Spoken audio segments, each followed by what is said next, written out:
So my last video got a lot more view than I'm used to, and I gained a lot of subscriber from it, and I'm now past 100, which is amazing. So I wanted to start this video by thanking all who gave me a listen, and a special thank to those who subscribe. I hope you'll find something you like on this channel.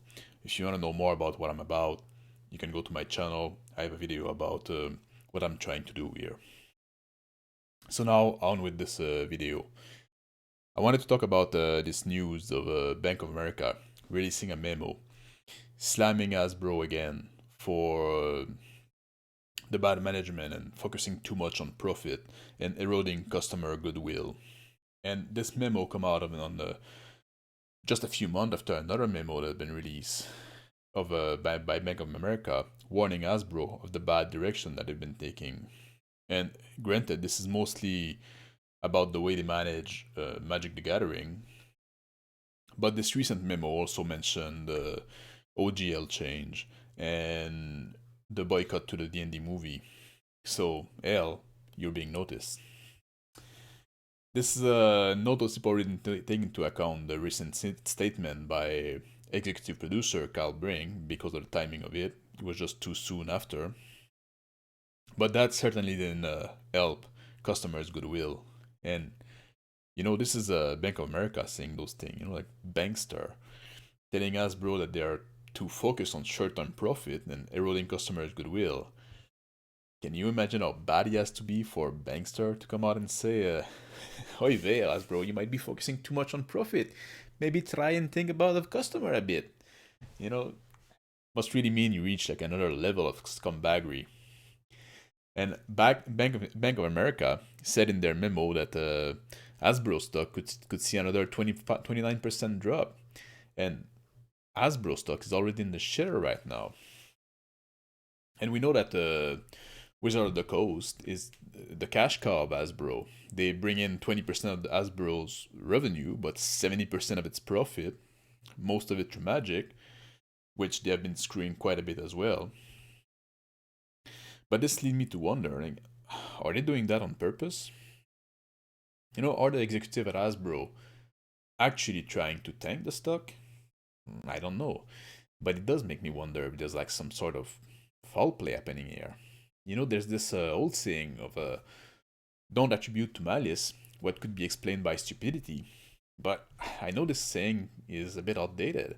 Maybe it was true when we were in a much more moral society, but now the people don't have moral decency anymore. And those executives at the head of big corporation, how dumb can they be? They must be somewhat smart to have reached those level. So yeah, it does make me wonder, like Magic and D&D, there should be like pretty easy brand to manage.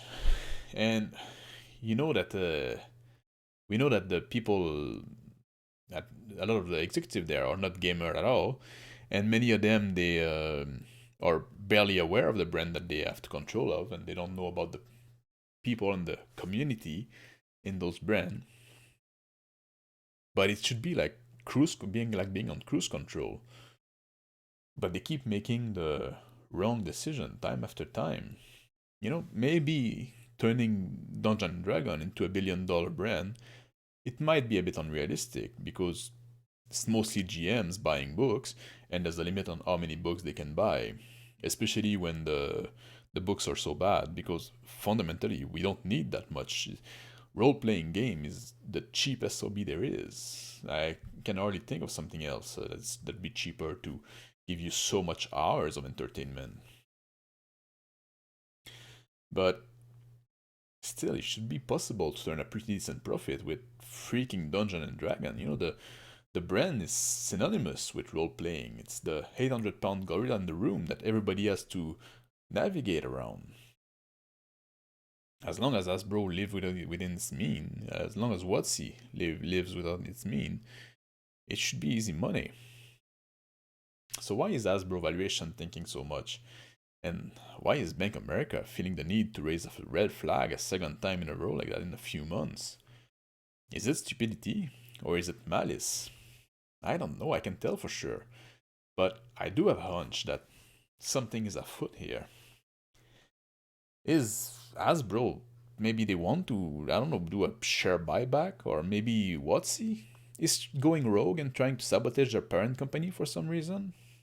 I do have question. I cannot tell. I don't have any answer, but I mostly wanted to share this news about the Bank of America slamming Hasbro a second time in a few months here. I'll put the link to an article about it down in the description box. But let me know what you guys think.